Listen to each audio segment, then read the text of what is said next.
Muy buenas tardes, queridos hermanos. Una vez más venimos con su programa Voz en el Desierto, mi hermano Michael Betancourt y un servidor, para compartirle así una vez más un tema de mucho interés. ¿No, Michael? Claro, claro, claro. De mucho interés y así es, Nicolás. Estamos aquí en esta emisión de este viernes a las 7 de la tarde, como todos los viernes estamos aquí para compartir la palabra del Señor, Nicolás, y considerar temas, como ya lo hemos venido diciendo, temas que fuera y dentro de las congregaciones se han malinterpretado, le han dado malas interpretaciones ajenas a lo que la palabra del Señor realmente enseña. Y nosotros no somos superhéroes ni nada por el estilo, sino que lo que procuramos es ser rigurosos y ser responsables con lo que las escrituras enseñan. Claro, y es que es un compromiso. Yo creo Claro, que cada cristiano tiene un deber espiritual y casi personal de preocuparse por la autenticidad del mensaje de la palabra de Dios, que hoy parece carecer. Hoy son muchos los que alzan la voz para hablar supuestamente la palabra de Dios, pero están totalmente descontextualizadas y eso así es. da mucha pena, Mucha pena. porque creo que estamos en un punto a donde tenemos la facilidad los cristianos de poder compartir nuestra fe con todo el mundo, o sea, libremente. Hoy ya no hay restricción, digamos, en estos medios que el Señor ha permitido que tengamos a nuestro alcance para poder compartir la palabra de Dios, pero vemos también que han proliferado como un sinnúmero de predicadores sin filtro, hermano. Sin filtro, y si fuera sin filtro, sin apoyo ni aval bíblico, son invenciones de su corazón, enseñando eh, herejías, errores doctrinales, espirituales, y lo lamentable de todo esto es que muchas personas a lo interno de las congregaciones han abrazado estas enseñanzas erráticas, y en vez de contribuir a que esas personas se acerquen al Señor, se le ha dado un portazo para que sea todo lo contrario.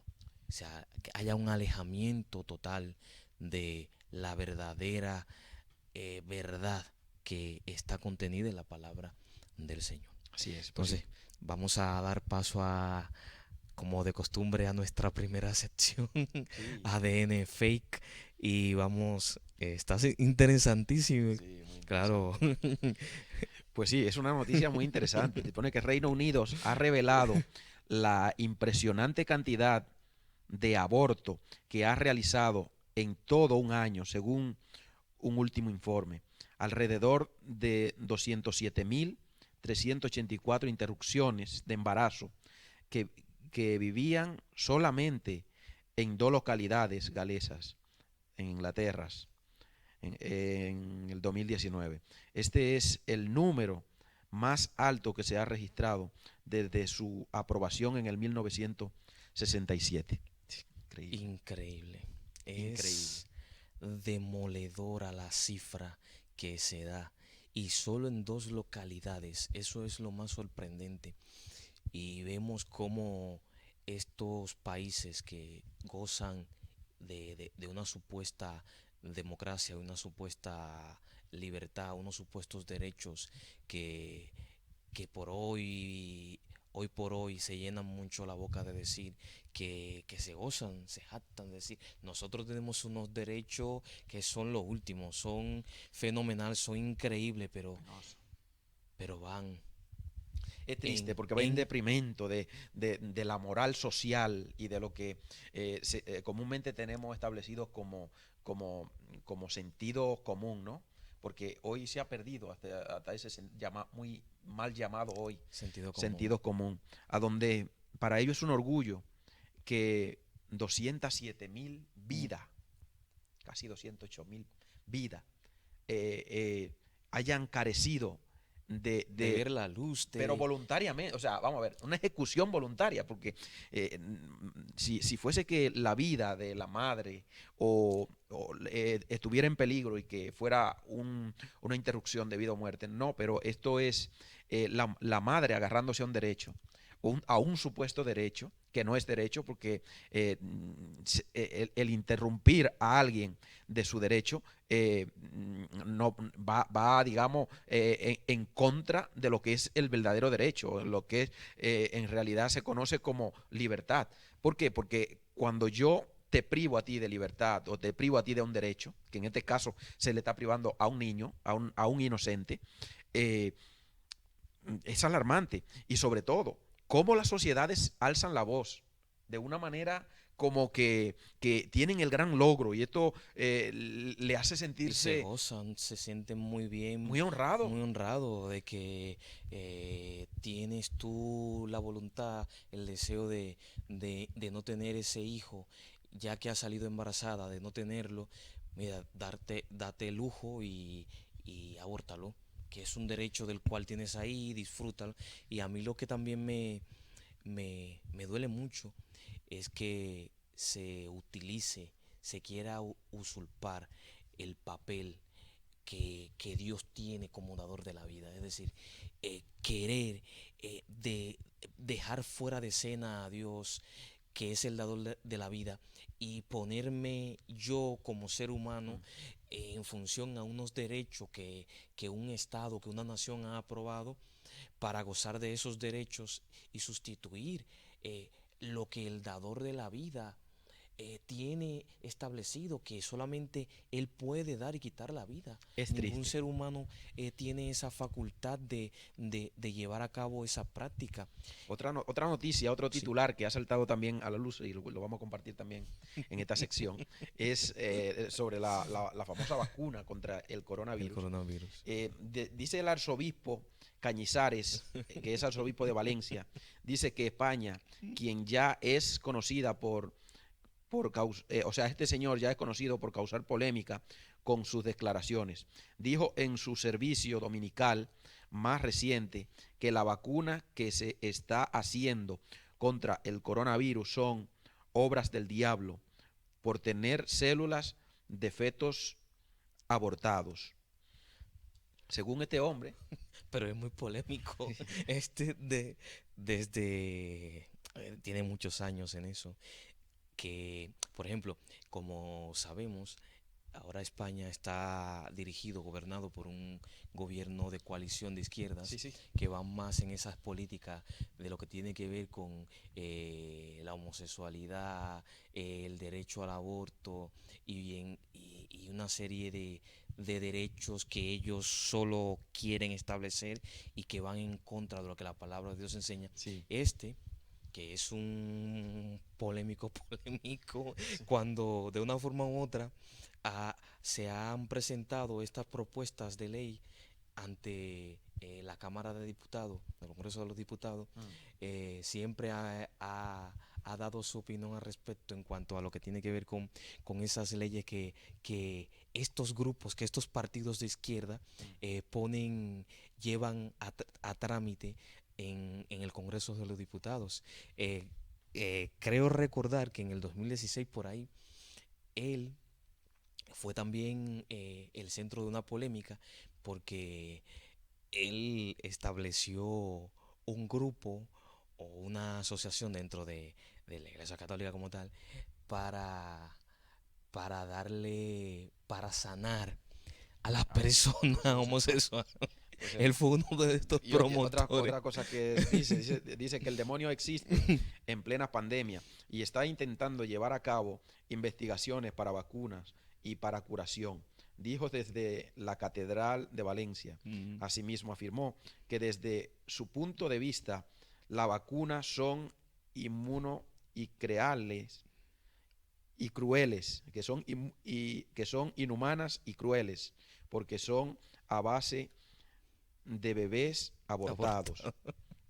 Bueno, nosotros tampoco, hoy no podemos decir que esto sea, que esto sea cierto, ¿no? Porque Bueno, obviamente por eso es la polémica, como a sí, este hombre se le ocurre. es un punto sumamente polémico y bueno, incluso hay cristianos que han llegado a unirse a ese tipo de debate y a ciertas afirmaciones infundadas, puesto que no tenemos una vacuna contra el coronavirus, no se puede decir cuáles son los componentes que esta vacuna lleva, porque no existe la vacuna. Entonces, el que una persona que se supone de fe está llamado a predicar en cierto modo lo que es el Evangelio de Jesucristo, en vez de coger ese espacio para enseñar el Evangelio a las personas que no lo conocen, Siempre en estas se polémicas. emplea para crear conflicto inexistente prácticamente Claro. en la actualidad y que si cuando salga la vacuna ya se estudiará y ya veremos y nosotros ya se lo estaríamos anunciando por aquí si en verdad la vacuna cuando salga, si es que Sí, que se sale, consigue sí, que una sale. vacuna, si es que se consigue, porque de momento todavía no existe, pero ya este señor está haciendo afirmaciones que esta vacuna contiene efectos abortados. Claro. Eso es de momento una fake, puesto que no existe la vacuna. Entonces, directamente podríamos decir, Claro, o sea, se le ha perdido los papeles por ahí y se le ha ido un poco el caco.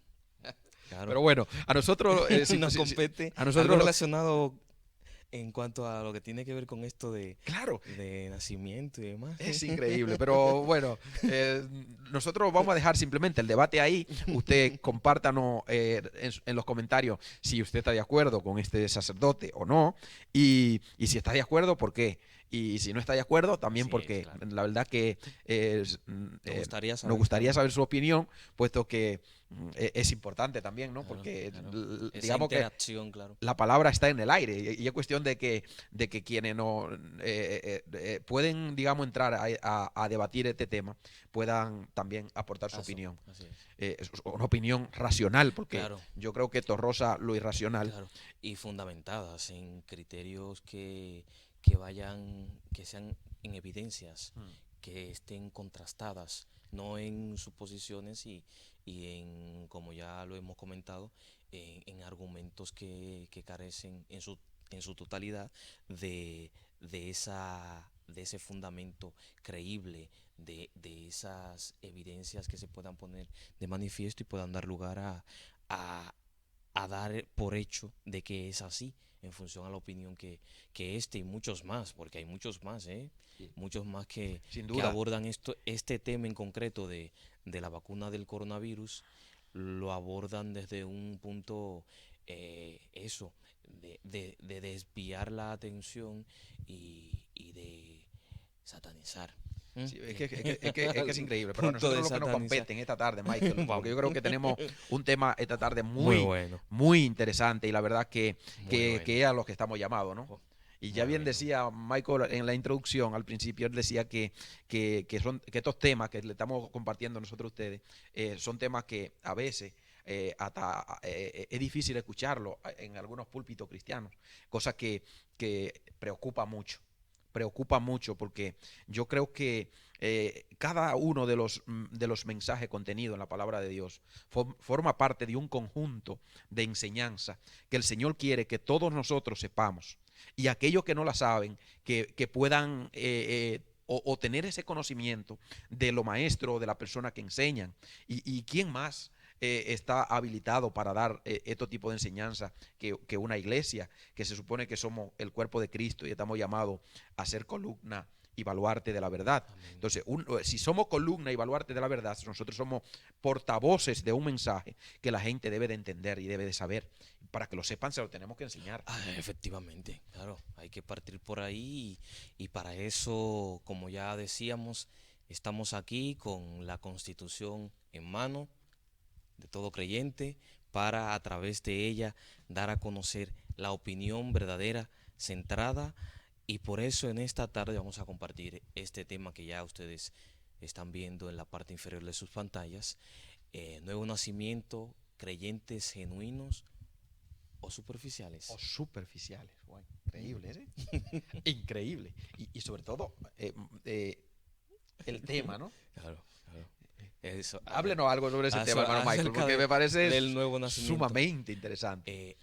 Lo que hoy por hoy vemos dentro de las congregaciones, cuando se habla de este tema del nuevo nacimiento, inmediatamente todas las antenitas se activan y cada uno comienza a hacer un detenimiento y a pasar página y mirar dentro del historial y en concreto irse a lo que la palabra del Señor enseña en este libro de Juan capítulo 3 desde su primer versículo.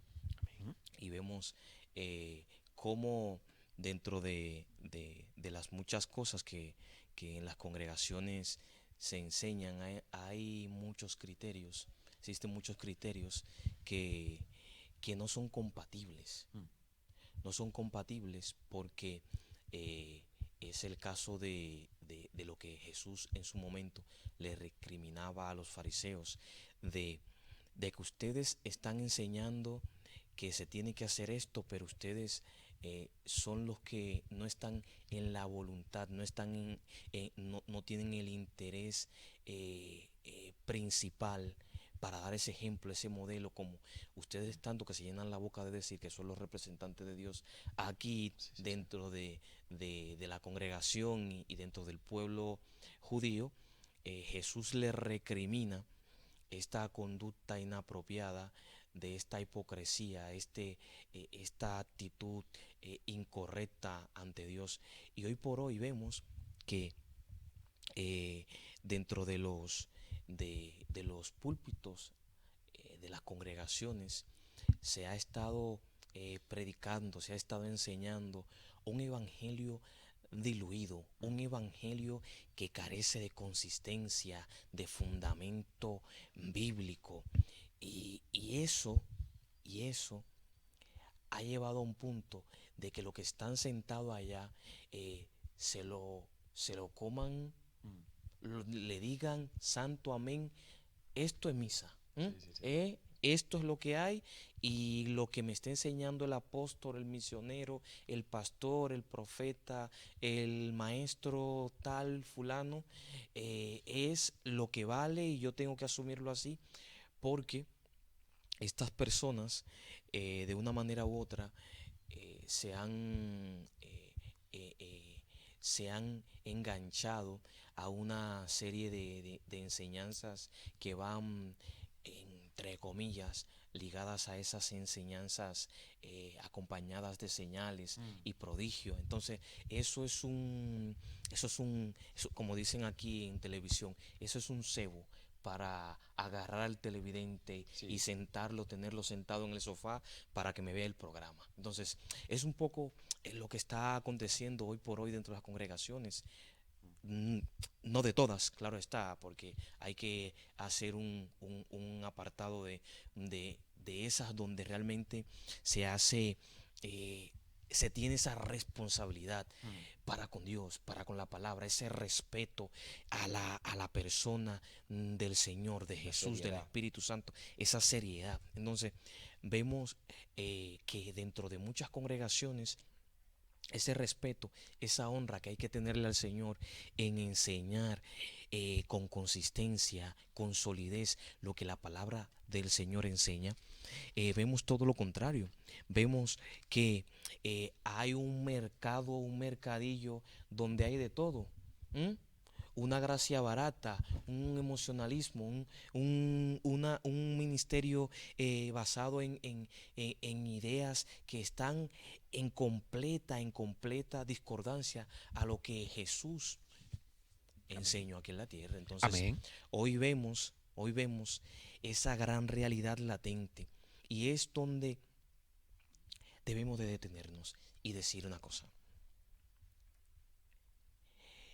¿Soy realmente un cristiano genuino o superficial? Tremendo, Es decir, ¿en qué consiste realmente en ser un cristiano genuino o superficial? Consiste en una sola cosa, y es de lo que le vamos a hablar a detalle hoy, de que la diferencia entre un cristiano genuino o superficial o uno superficial está en que haya nacido de nuevo. Wow.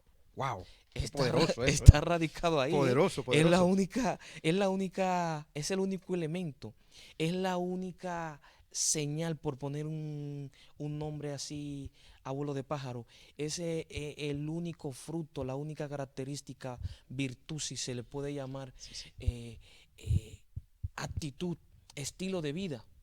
Porque ya le decía, todas estas personas que enseñan todo este cambalache, todo este arroz con mango Ay. dentro de las congregaciones, son personas que viven una vida espiritual vergonzosa. ¿Mm? Una pena. Pena, pena, pero a lo grande, con letras mayúsculas. No, hermano Michael, si me permite, esto también nos muestra que la condición como iglesia que hoy nos ha tocado vivir es una condición que nos está llevando, que va como en deprimento, no como que ese afán, ese empeño por querer saber la verdad, por querer preocuparse por él, porque qué es lo que yo tengo que hacer como cristiano, como que se ha ido perdiendo. Yo me acuerdo, yo tengo unos años que yo me convertí en el año 1999. Ha llovido mucho. Sí, ha llovido un poquito. Y cuando yo me convertí, algo que yo notaba normalmente entre los cristianos, es que la gente se preocupaba por saber qué era lo que Dios tenía que decirle, qué era lo que Dios quería Para mí, que en hiciera, concreto, sí. pero en lo personal, o sea, porque la vida cristiana es una vida personal. Claro. Es algo que el Señor trata con cada persona de una manera particular y la relación tuya, la relación mía es con el Señor. Entonces, esa relación es personal, es estrecha. Y al ser una relación estrecha, significa que hay una responsabilidad la cual yo debo asumir. Claro, claro. Entonces, lo que vamos notando en estos últimos tiempos es que la comunidad cristiana como que se ha relajado tanto en una comodidad en las cuatro paredes, a donde llego a la iglesia y como los asientos están bien acorchados, me siento y aquí hasta me duermo. Y eso no tiene nada de malo que los asientos sean acorchados. El problema está en qué me mueve a mí a ir a la iglesia. ¿Qué es lo que me motiva a yo ir a la iglesia, a buscar de Dios? ¿Qué es lo que me va, digamos, a mí a incentivar, de provocar esa necesidad de congregarme? Porque vemos, por ejemplo, en nuestra cita bíblica de Juan, capítulo 3, versículo 1 al 4, dice la palabra del Señor de la siguiente manera. Dice, había un hombre de los fariseos que se llamaba Nicodemo, un principal entre los judíos. Este vino a Jesús de noche y le dijo, Rabí, sabemos que ha venido de Dios como maestro, porque nadie puede hacer estas señales que tú haces si no está Dios con él. Respondió Jesús y le dijo, de cierto te digo, que el que no naciere de nuevo no puede ver el reino de Dios. Nicodemos le dijo, ¿cómo puede un hombre nacer siendo viejo? Pues acaso entrar por segunda vez en el vientre de su madre y nacer? Respondió Jesús en el verso 5, de cierto te digo, que el que no naciere de agua y del Espíritu no puede entrar en el reino de Dios. Y algo que dice el verso 6, lo que es nacido de la carne, carne es, y lo que es nacido del Espíritu, Espíritu es. Poderoso, ¿eh? Y Jesús le dice algo en el versículo 10. Respondiendo Jesús le dijo, ¿eres tú maestro De Israel. de Israel y no sabe esto? O sea, el Jesús aquí no hace entender que el tema del nuevo nacimiento o de una relación íntima con Dios, de tal modo que produzca un cambio, no depende de cuántos títulos teológicos yo pueda poseer. son buenos los títulos teológicos porque es importante estudiar y qué más que estudiar la palabra de Dios. Hay muchos que hoy se levantan su voz en contra de la teología y dicen la teología del diablo, eso es letra y nosotros aquí apostamos por el espíritu. No, no, no, no, no, no, no. Eso es una charlatanería, eso es mentira. Si alguien es serio, si es responsable, lo primero es que se empeña en saber todo el mensaje del Señor. Pablo le decía a los hermanos en Tesalónica, en Hechos capítulo 19 y capítulo 20, él le decía que cuando él fue a ellos, no le ocultó nada de lo que tenía que ver con el mensaje del Evangelio de Jesucristo. No rehusó enseñarle todo el contenido del Evangelio, porque Pablo sabía, dice él, que cuando él saliera de entre ellos, iban a levantarse falsos maestros con doctrinas falsas y que no iban a tener piedad del rebaño. En pocas palabras, para Pablo era una preocupación que la iglesia de Éfeso y de Tesalónica se preocuparan por qué era lo que ellos habían aprendido del apóstol Pablo y de la palabra de Dios. Entonces, yo creo que es importante que nosotros hagamos hincapié en eso. El mejor tiempo que un cristiano puede invertir es en estudiar la palabra del Señor. Efectivamente. Ahora, nos encontramos a Nicodemos, que este hombre no era cualquier cristiano, era un maestro de Israel. Era el más grande de los teólogos, podríamos decir, de lo que se encontraban de los discípulos de Jesús. Los discípulos de Jesús eran hombres del burgo, eran pescadores, eran hombres que trabajaban la agricultura, eran hombres que no tenían grandes conocimientos de lo que era la ley de Moisés. No eran hombres de ley. Ellos eran judíos, pero no eran hombres de ley. Tal vez en práctica ellos practicaban guardar el Shabbat y guardar los ritos que mandó Moisés y cuantas cosas más. Pero en la práctica ellos no eran maestros de Israel. Ellos no eran grandes rabinos. Ahora, lo que vemos aquí en Nicodemo es una inquietud. Nicodemos, recordemos que Nicodemo era un principal, dice aquí, de Israel. Esto no dice que en los 70, el grande hombre importante que se sentaban en el templo para discutir los temas importantes dentro del judaísmo y dentro de la comunidad judía, Nicodemo estaba sentado. O sea, él era de los que se sentaba en el gran Sanedrín judío para debatir los temas interesantes que tenían que ver con la nación. Ahora vemos aquí a Nicodemo que dice que este hombre viene a Jesús de noche. Viene a Jesús de noche. Y algo que Nicodemo dice es: Rabí, sabemos que ha venido de Dios como maestro, porque nadie puede hacer las señales que tú haces si no está Dios con él. O sea, fue de una manera adulante. Podríamos decir que Nicodemos quiso impresionar a Jesús con esta declaración. Que un hombre de la talla de Nicodemos, que un hombre de la envergadura de Nicodemos, te diga a ti que tú has venido de Dios y que te llame a ti, que te identifique rabí, como un rabí. Decirle, estamos a la par, ¿eh? Pero ojo, más que él, está por encima, porque él dice, sabemos que ha venido de Dios. Y ninguno de los judíos habían venido de Dios, o sea, ellos no habían venido de Dios. Ellos eran hombres. Entonces, cuando él viene a Jesús, él le dice, sabemos. Y ojo, ese sabemos implica que no solamente él lo sabía. Había más ahí. Entonces, habían más que sabían que él había venido de Dios. Pero había algo que caracterizaba a los judíos. Y es que en este caso el Sanedrín no podía condenar a alguien si antes no sabía cuál era el delito que había cometido. Con testimonio. Y a ser posible con evidencia visible.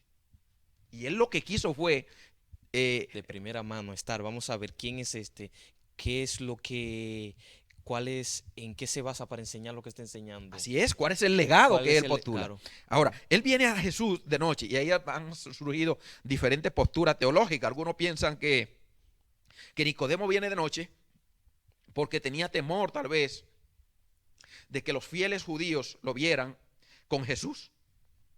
No era una buena carta de presentación para los fariseos, ya que Jesús abiertamente lo había confrontado de una manera confrontativa, se había presentado a ellos y le había hablado que la manera en que ellos estaban viviendo el judaísmo no era la manera en la que Moisés mandó.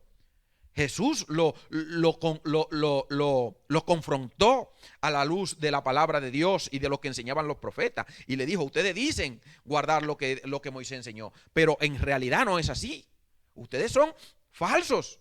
Ustedes mienten. Ustedes son sepulcro blanqueado. Ustedes son hipócritas, le dice Jesús.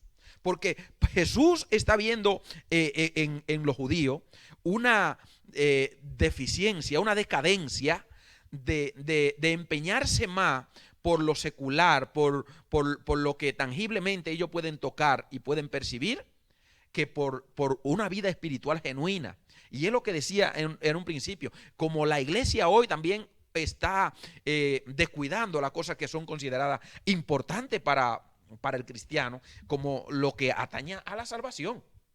Entonces, Nicodemo aquí ve que ellos están descuidados, pero algo que reconoce es, sabemos que tú has venido de Dios, porque nadie puede hacer las cosas que tú haces si no está Dios con él. Pero es sorprendente lo que Jesús le dice en el versículo 3. Wow. Es sorprendente porque Impresionante. Jesús le da unos cambios de luz ahí rápido. Impresionante. Tú me estás diciendo a mí, es verdad, las señales que yo hago son de una persona que no es una persona común y corriente. Sí. Es verdad de que las enseñanzas, la doctrina que ustedes saben que yo he venido enseñando al pueblo y a los discípulos en concreto, no es una doctrina que viene enseñada por un hombre en concreto. Es verdad que ustedes reconocen de que yo vengo de Dios, o ese sector dentro del Sanedrín al que tú vienes a representar ante mí, reconoce que yo lo que hago, lo hago porque recibo una autoridad divina de lo alto que me da la facultad de yo enseñar lo que enseño y hacer lo que hago. Pero oye una cosa, detente un momento, Claro. que es lo que Jesús Sí, le sí, dice sí. en el versículo 3. Claro. Detente un momento. Y dice, respondió Jesús y le dijo, de cierto te digo, que el que no naciere de nuevo no puede ver el reino de Wow, Dios. wow, wow, wow. Tremendo, Es decir, vamos a ver una cosa, Nicodemo. Tú sabes todo esto. Tú conoces todas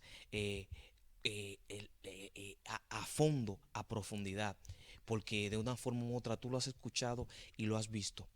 Pero algo te quiero dejar muy claro, de que para alcanzar la salvación, para tener una relación con Dios, no es necesario vivir bajo un estilo dogmático religioso bajo el cual ustedes están viviendo.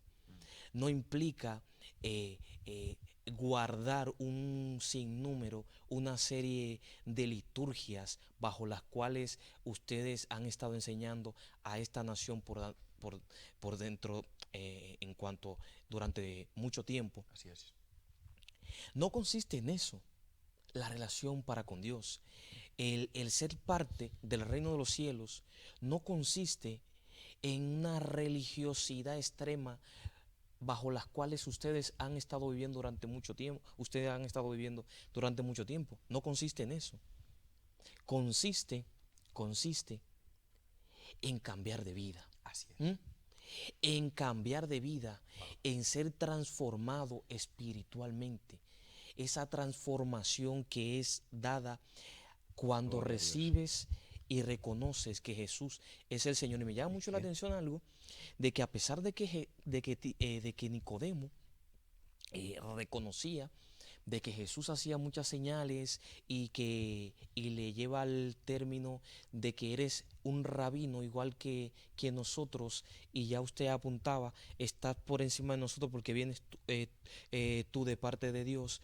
Pero lo que más me llama la atención es que a pesar de todo lo que Jesús le viene diciendo, de esa necesidad urgente de nacer de nuevo, no vemos una posición firme, abierta, clara de Nicodemo. Claro, es que tenemos que saber quién era Nicodemos. Entonces, si nosotros vemos quién es Nicodemo, el versículo 1 es tanjante, dice, había un hombre de los fariseos que se llamaba Nicodemos, un principal entre los judíos. Entonces tenemos que ver que Nicodemo no era un hombre cualquiera. O sea, no es como tú encontrarte a un hombre común en la calle. Nosotros sabemos por el apóstol Pablo que el apóstol Pablo era un fariseo. Claro. Y vemos por las enseñanzas que aportó a la cristiandad el apóstol Pablo, la gran capacidad que tenían estos hombres para manejar la ley. O sea, eran hombres sumamente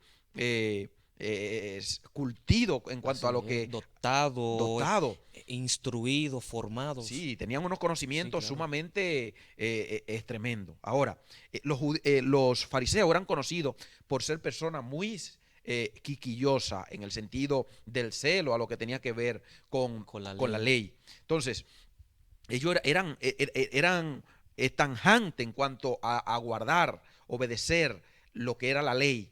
Entonces, al este hombre venir a Jesús de noche, repito, podía haber implicado, primero, que él quería cerciorarse para tener una evidencia clara para poder acusar a Jesús. Esta es una de las hipótesis, y yo creo que de la más certera. O otra, que hubiera tenido miedo, temor, pena a que lo sorprendieran encontrándose con Jesús, que en ese momento Jesús para los fariseos era una persona de mala reputación para ellos. ¿Por qué era una persona de mala reputación para ellos? Porque era alguien que le decía la verdad en la cara. Los fariseos estaban acostumbrados a que todo el mundo lo adulara y ellos ser los santos del pueblo, y que todo el mundo lo viera a los señores fariseos como hombres santos, como hombres divinos. Pero Jesús lo que nos hace entender es que más allá de cómo el pueblo estaba viendo a los fariseos, él lo estaba viendo desde la perspectiva espiritual. Desde la perspectiva material, los fariseos eran hombres santos y perfectos porque guardaban la ley. Y ellos, de cara al pueblo, eran los hombres más perfectos que habían para guardar la ley. Su rectitud en cuanto a guardar el rito de la ley era algo sorprendente. Ahora, ¿qué era lo que en realidad hacían mal los fariseos? Primero, ellos decían guardar la ley, pero hacia adentro, o sea, guardar la ley físicamente, pero por dentro no se había producido nada.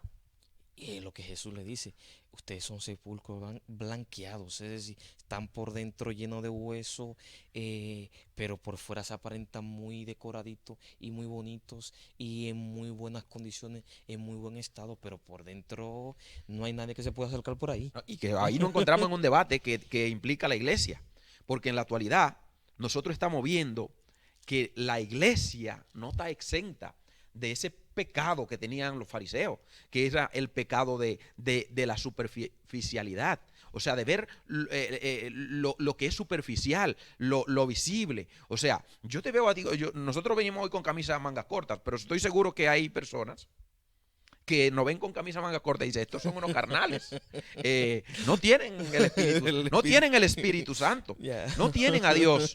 Pero obviamente que a nosotros no es un tema que nos preocupe, pero ahí también denota en lo que tiene que ver con la enseñanza que le traemos, la falta de interés y de responsabilidad y de seriedad para algunos, de investigar qué es lo que el Señor tiene para decirnos, para darnos, para enseñarnos, y qué es lo que es importante para nosotros. Nicodemos era de los quisquillosos fariseos de Israel, que se empeñaban por vestir por fuera físicamente, pulcramente vestía un señor fariseo. Sus vestidos llegaban hasta el suelo, y los vestidos de los rabinos eran unas cosas sumamente pomposas, algo majestuoso. Bendito el nombre del Señor. Ahora, ellos se preocupaban por la fachada, por una apariencia de cara a la sociedad. Cuando ellos tenían que orar, ellos lo hacían de cara al público, a que la gente lo viera, porque a ellos les interesaba que la gente viera lo que ellos estaban. Muy oradores, oraban mucho, hacían toda la parafernalia. Sí, y que lo hacían públicamente, no para que Dios lo escuchara. No, ellos no les interesaba, porque no eran ni creyentes. Por lo que vemos, aquí por Nicodemo, los fariseos no eran ni creyentes. Y lamentablemente hoy hay gente en la iglesia que se preocupan mucho por una apariencia física. Porque la mujer lleve la falda hasta abajo, hasta el suelo. Si es posible que barra el suelo por donde pasa. Si se enlodó el vestido, da igual, que lo lave. Eso es santidad. Eso es santidad. Pero en cuanto a lo que tiene que ver, a lo que implica con la transformación de adentro hacia afuera, nada tienen que objetar. Y si nosotros vemos estas personas que se disponen a castigar con el látigo, como si ellos tuvieran la vara de Dios al hermano, que según ellos, de cara a ellos, son pecadores paganos y sumamente alejados de Dios, nos damos cuenta realmente que el postulado que esta gente está defendiendo es de una vida superficial. No es de una vida espiritual, es de una vida de apariencia, a donde lo que importa es cómo tú te ves vestida cuando vienes a la iglesia. Luego si sales por la puerta y eres mentiroso, eres mentirosa, eres ladrón, eres tranza, te gusta lo ajeno, no pasa nada. Y no solo eso, va más allá del mero hecho de llevar un atuendo en concreto. Hay que entender algo de que la revolución, lo que ha sacudido los cimientos de las iglesias hoy por hoy, lo vemos en la prosperidad, en la doctrina de la prosperidad, que va más allá del mero hecho de de tener una apariencia muy involuta, muy correcta, sino que también está enmarcado en cuanto a lo que tengo físicamente. Si tengo bienes, si tengo tarjetas, si tengo dinerito, si tengo de una forma u otra un sinnúmero de elementos, de recursos materiales de los cuales yo pueda gozar, pueda disfrutar. Eso se le ha enseñado a las iglesias de que esa es la vida que Dios le ha llamado a vivir a la iglesia, una vida llena de bendición, una vida muy próspera. Pero ya usted lo decía, se enseña eso, se tiene esa vida, pero por dentro son creyentes superficiales, son personas llenas de robo, de engaño. Da igual, como usted decía, que cuando de la puerta para afuera de la iglesia robo, miento, hago todo lo que me da la gana, eso Dios no lo cuenta. Lo que cuenta es todo lo que hago aquí dentro y mostrar esa superficialidad, esa vida superficial en concreto, porque, y ya lo decíamos, es muy penoso que muchas personas estén abrazando, le digan sí y amén a todos los conceptos, a todas las cosas que esta gente, estos falsos, le han estado enseñando. Claro. ¿Por qué? Porque es muy lamentable, porque estas personas no están obligados a tener una vida así, sino que ellos mismos de una manera u otra viven bajo ese engaño, bajo esa ceguera espiritual, cuando tienen el recurso apropiado para romper con esa ceguera espiritual que es la palabra del Señor. Y era lo que Jesús le quería hacer entender a Nicodemo. Esa ceguera espiritual, esa condición en la que tú estás, yo te estoy apelando para que tú entiendas de que la vida que Dios le agrada no es la que ustedes han estado llevando durante todo este tiempo, lleno de superficialidad, lleno de religiosidad. No, es una vida donde debe haber un nacimiento, una transformación, un estilo de vida que vaya acorde a lo que la palabra del Señor enseña. Y era lo que era la insistencia a lo que Jesús le estaba apelando a Nicodemo. Sí, no, y que vemos que ellos, el Sanedrín, por ejemplo, que era el consejo gobernante, trataba de discernir falsas enseñanzas y asegurarse de que se cumpliera toda la ley. O sea, muy independientemente de lo que significaba y representaba el Sanedrín, también existía, digamos, cada ciudadano, en cada aldea, siempre había en la sinagoga normalmente Sí, como representación, había una representación gobernante. sí, O sea, era un rabino, pero no era un rabino principal. Los rabinos principales solamente, o sea, tenían, tal vez tendrían su jurisdicción ciudad en en la concreto. ciudad donde Sí, vivían, pero en realidad estaban por encima de eso, porque ellos eran del Sanedrín judío. O sea, estaban vistos en una postura, digamos, de posición jerárquica muy importante, porque ellos debatían los problemas que a primera instancia en una aldea o sí, en una región no podían resolver, los resolvían ellos. O sea, para que usted se haga una idea, era como el consejo gobernante, era como un consejo de ministros en los días de hoy, pero en el ámbito religioso, porque ellos estaban bajo la gobernanza de Roma, pero lo que era en cuanto a la práctica religiosa, ellos ejercían un poder sobrenatural sobre los ciudadanos de Jerusalén, de Israel, de aquellos tiempos. ¿Por qué? Porque Roma algo hizo con Israel cuando, le, cuando Israel fue conquistada por Roma. sí. Roma estableció allí un sistema de gobierno político, pero respetando la creencia de ellos. Porque, ¿qué era lo que Roma decía? Los judíos no son politeístas. Ellos no son politeístas. Entonces, como ellos son monoteístas, Monoteístas. creen en un solo Dios, nosotros creemos en muchos dioses. Para no tener que matarlo, todos los judíos, que claro, iba a consistir en eso, porque el judío, por naturaleza, no adoraba los dioses paganos de las naciones, sino que adoraba a Jehová su Dios. Y eso era algo bueno y algo de admirar, porque obviamente era lo que el Señor le había mandado, y ellos ahí estaban practicando, como quien dice, lo que el Señor le está mandando hacer, ¿no? En cuanto a tener un solo Dios. Ahora, ¿qué hace Roma? Roma establece una especie de gobernador en lo que era Israel, pero dejó el Sanedrín organizado para resolver los conflictos religiosos que Civiles, tenían que claro. ver con el pueblo y con la riña del pueblo. Y en las aldeas de Jerusalén también se establecieron allí pequeños consejos en lo que era la sinagoga. Dirigido, claro, desde ese Sanedrín principal, claro. Sí, eran elegidos por ellos. El Sanedrín marcaba quién ocupaba cada región. Una delegaciones en concreto en cada Efectivamente. ciudad, claro. Sí, sí, sí. Como podríamos decir, existe el presidente de gobierno pues en Madrid, pero por La ejemplo, delegación. hay una delegación en Barcelona, hay otra en, en, en Canarias, hay otra en tal. Bueno, entonces, lo que hacían ellos, el Sanedrín, era delegar, digamos, para conflictos sencillos, simples, delegaban en las aldeas. Si era algo muy complejo, entonces acudían al Sanedrín.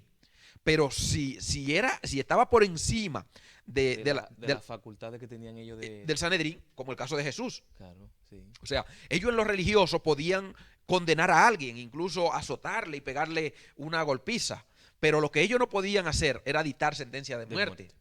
Eso estaba por encima de ellos, eso estaba a la altura de Roma. Roma era que tenía que determinar una sentencia a donde implicaba, digamos, la muerte De una persona. de una persona.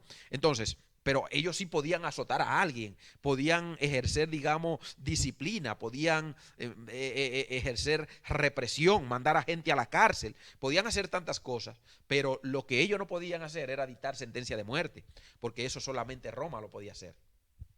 Y vemos en el caso de Jesús, ellos llevan a Jesús al Sanedrín y el Sanedrín, ojo, Nicodemo estaba en ese Sanedrín, repito, Claro. pero luego nosotros vemos que Nicodemo después de este encuentro, él tuvo un cambio.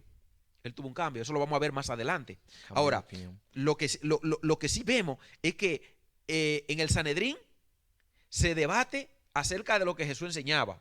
Decían que él tenía demonios. y que la doctrina que él enseñaba era una doctrina falsa. Entonces, ese no era un problema para Roma resolverlo. No, eran ellos que tenían que Porque resolver. ellos están acusando a Jesús ir a la cruz por ser un falso, por ser un blasfemo. Pero Roma no contemplaba el pecado de blasfemia como ellos lo querían Poner que como era pena de muerte. pena de- Entonces, ahora el problema está aquí, el problema que se encuentra Pilato es que van ante Pilato a presentarle un problema que se supone lo tienen que resolver ellos y no con la pena de muerte. Ojo, lo tienen que resolver ellos como consejo gobernante, pero no con la pena de muerte. La pena de muerte no existía en esos casos, solamente Roma estaba llamado en los delitos de sangre o en los delitos que tenían que ver contra Roma, que atentaban que atentaban contra Roma. contra Entonces ellos sí que podían, digamos, dar la pena de muerte a alguien que violentaba la ley de Roma. Pero Jesús no violentó ninguna ley romana, ni judía. ni judía. Entonces, el problema que se encuentran es que el hombre es inocente por las leyes judías y que es inocente por las leyes romanas. Pero el Sanedrín dice que Jesús es un falso, que predica un falso mensaje y que está alzándose en contra de Roma. O sea, que Jesús quería decidir contra Roma, cosa que no era verdad.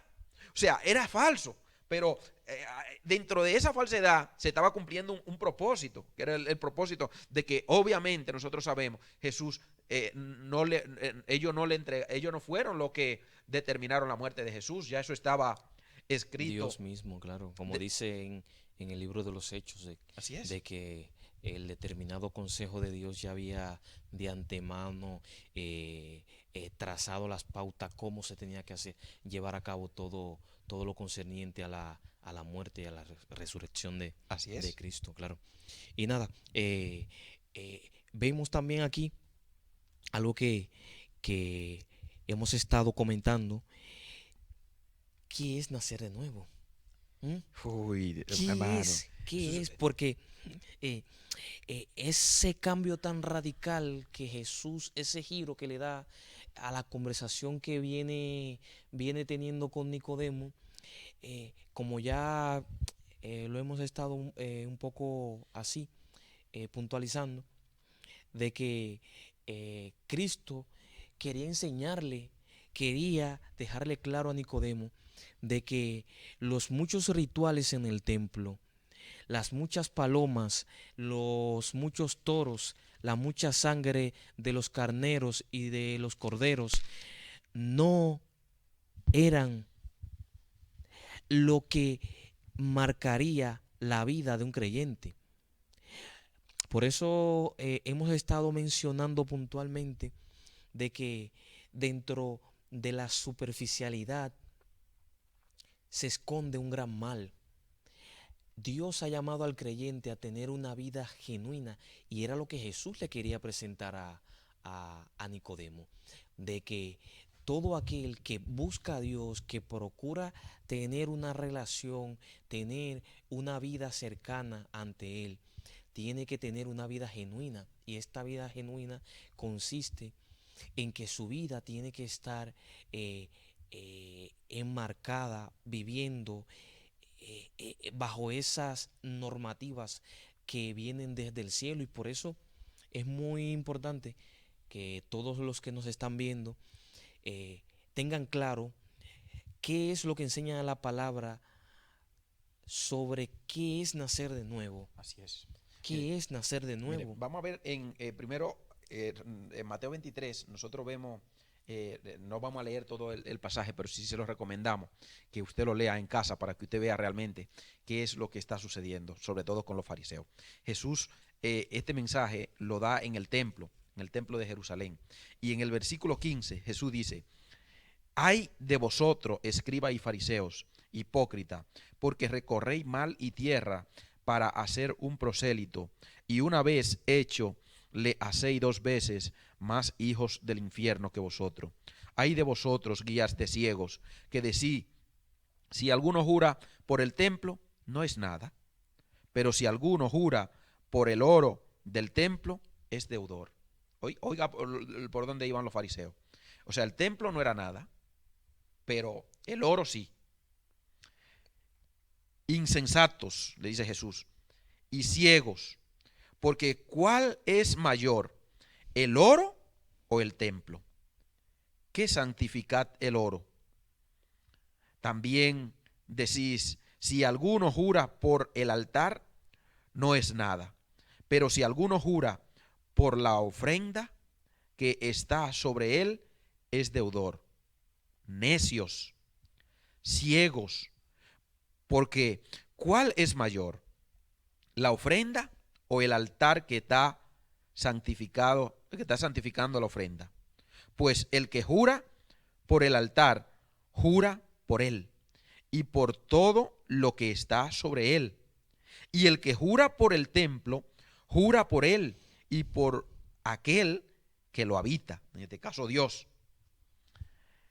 Y el que jura por el cielo, jura por el trono de Dios y por aquel que está sentado en él. Ay de vosotros, escribas y fariseos, hipócrita, porque diezmáis las menta y el eneldo y el comino, y dejáis lo más importante de la ley, la justicia, la misericordia y la fe. Esto era necesario hacer sin dejar de hacer aquello. O sea, sorprendente, ¿eh? nosotros estamos viendo que ellos hacían, o sea, todo lo que tenía que ver con Dios o todo lo que era importante para Dios, como era la misericordia, la justicia, la fe, ellos eso lo tenían en poco. Ellos lo que tenía que ver para Dios, o sea, lo que tenía que ver con Dios no tenía ningún valor para los fariseos. Pero lo que tenía que ver con lo tangible, con lo personal, con los recursos monetarios, eso era importante. Y es ahí a donde Jesús lo confronta. Y le dice que ese modo que ellos están empleando para vivir, ese modo de vida, no es lo que a Dios le agrada. Y muchos eruditos son los que dicen que ese mensaje fue el que llevó a Jesús a la cruz. Porque a partir de ahí, la persecución, el Sanedrín se levantó ya y dijeron, ya este hombre hay que darle muerte ya. Y vamos a ver cómo Nicodemo interviene, pero lo vamos a ver más adelante. sí. Entonces, el Sanedrín se reúne porque en ese mensaje confrontativo Jesús no le ocultó el pecado. Y lamentablemente hoy, aunque pareciera duro, pero era necesario. Era necesario. Claro. Era necesario. Vamos, es que era tan necesario como que si ellos seguían viviendo en ese modo de vida que estaban viviendo, no podían ser salvos. Y yo entiendo que hoy, y disculpe, hoy es necesario remar en esa línea. Claro. ¿En qué sentido? En presentarle a la gente, en hacerle entender a las personas, a los creyentes en concreto, de que el evangelio, la palabra del Señor, no es un juego. Para nada. De que es necesario de tener una vida genuina, no una vida superficial. Claro. Una vida que esté apegada a qué, a vivir, a cumplir e ir en pos de lo que ya la palabra del Señor establece. Tener una vida correcta ante Dios. Amén. Tener una vida correcta ante Dios. Es necesario hoy más que nunca ante esta oleada de mega archiapóstoles, misioneros, profetas, telepredicadores que tienen un solo objetivo y es lucrarse. Sí. No hay otro fin. Normalmente era lo mismo que le pasaba a los fariseos.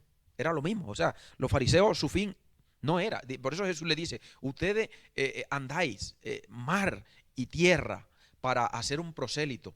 Y luego cuando lo hacéis 2 veces más hijos del infierno que ustedes. O sea, ya Jesús le está adjudicando a ellos que son hijos del infierno.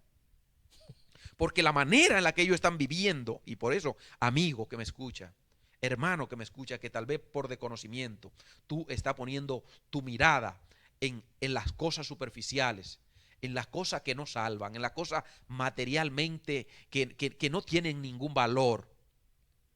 Quita tu mirada de aquello que no tiene ningún valor.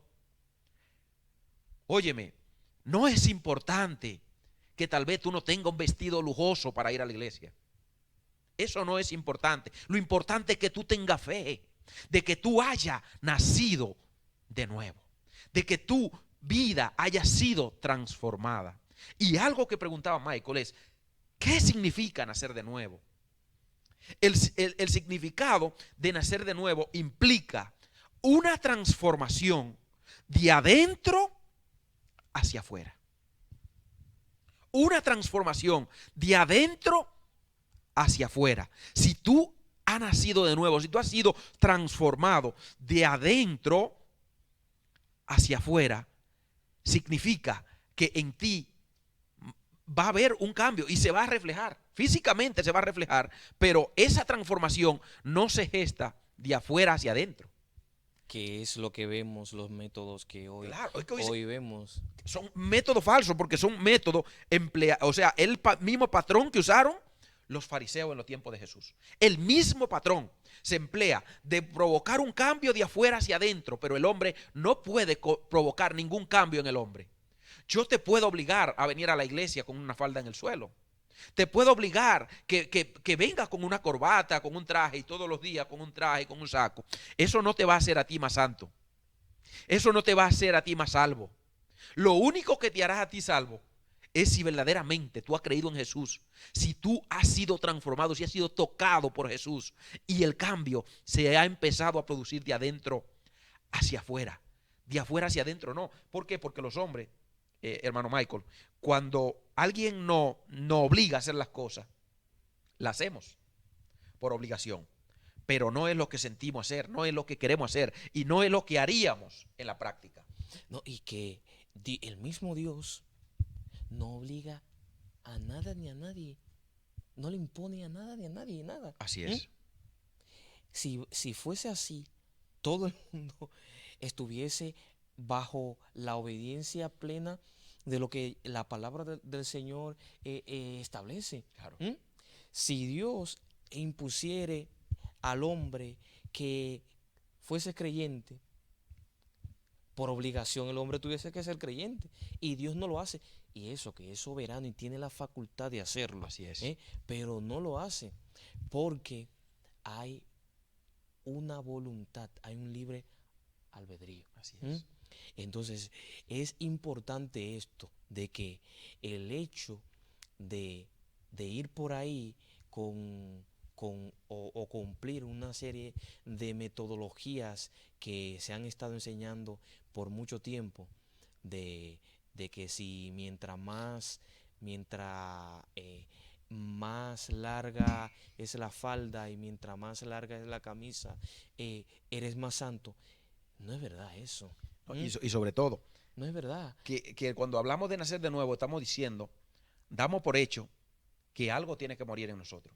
¿Sí? Y de hecho, si buscamos en el diccionario, la palabra correcta es el acto de Dios mediante en el que Él imparte vida eterna a quien está muerto en sus transgresiones y pecado. El aceptar a Cristo como su Salvador personal, la regeneración o nuevo nacimiento, es la acción de Dios por medio de la cual imparte vida eterna a quien está muerto en su delito y pecado. Así es. Tremendo. Claro, poderoso. Pero lo vamos a dejar hasta aquí.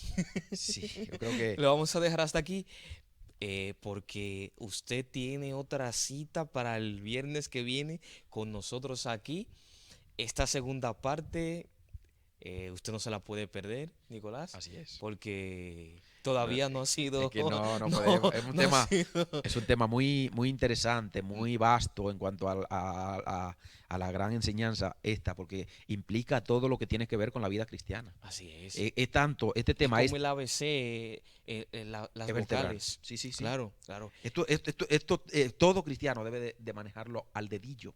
Entonces, en un solo estudio es imposible, por lo cual vamos a tener que hacer dos temas y Sí, por cuestión también de que no sea tan extenso la primera sí, parte claro, claro. y que usted pueda ver una parte y luego Así es. Pueda disfrutar, pueda claro. disfrutar la otra. Así que Claro que sí. el próximo viernes tenemos otra Claro, cita. no, y que ya le hacemos la invitación a todos los que nos ven a través de Facebook, de que el viernes próximo están todos invitados a estar aquí con nosotros viendo en qué consiste, qué es lo que la palabra del Señor nos enseña en cuanto a este tema tan importante.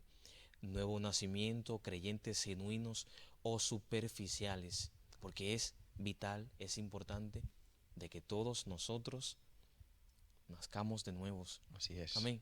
Así es. Ese nuevo nacimiento tiene que hacerse evidente en nuestra vida diaria, en nuestro estilo de vida. Sin más, nos despedimos.